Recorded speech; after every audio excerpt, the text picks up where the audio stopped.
So the final encounter in Highmaul is Imperator Margok. Once again, we'll go over some general environment and fight info, and then get into the nitty-gritty afterwards. He's the last boss in Highmaul, and it is a 4-phase, 2-transition fight. Yeah. First phase is from the start of the fight until he gets to 85% health.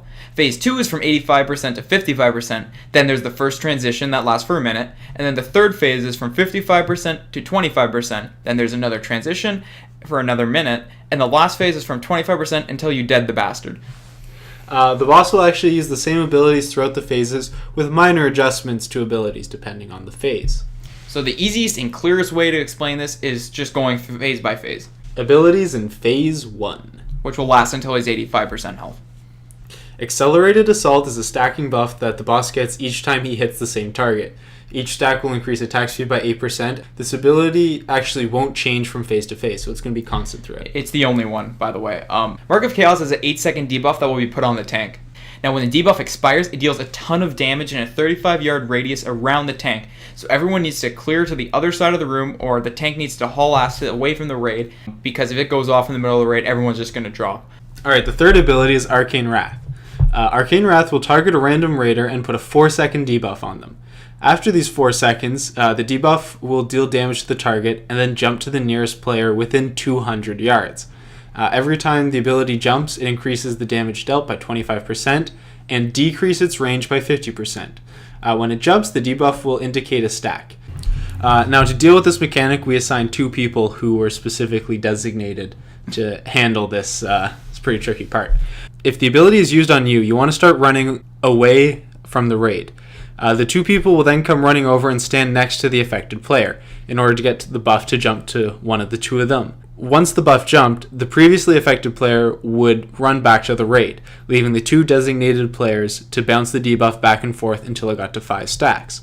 Once it got to 5 stacks, the person with the debuff would run away from the raid and let it expire, preventing it from jumping to anyone.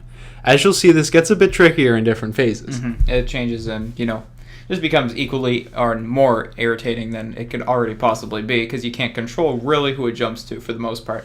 Destructive Resonance will place a smine on the ground for 1 minute. If you don't step in it, great. Then it'll just despawn. If you do, it will explode, dealing raid-wide damage and pretty much chunking the crap out of whoever hits it. The person who hit will also get a debuff that is very annoying because it increases arcane damage taken by 45%. It will actually cause you to be stunned every time you're hit by an arcane ability for 1.5 seconds. Guess which abilities deal arcane damage? Literally all of them. This can actually cause a really bad chain reaction of, oh, I got hit by a mine. Oh, here's another mine that spawned on top of the entire raid. Oh, here comes another ability. Wait, I'm stunned in the middle of the mine. Don't get hit by this.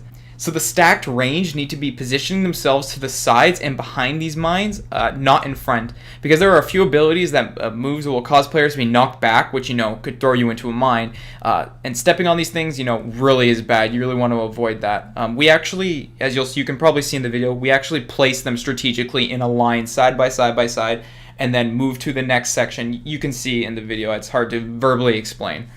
Force Nova will cause a ring to emit from the boss, dealing damage to people it hits. I'm not sure if jumping this thing does anything, but you'll definitely want to run forward through it. Blinking and Displacer Beasts and abilities like that will let you avoid the damage from this. I mean, you should really just be jumping anyway, because everyone knows it increases crit chance by 99%.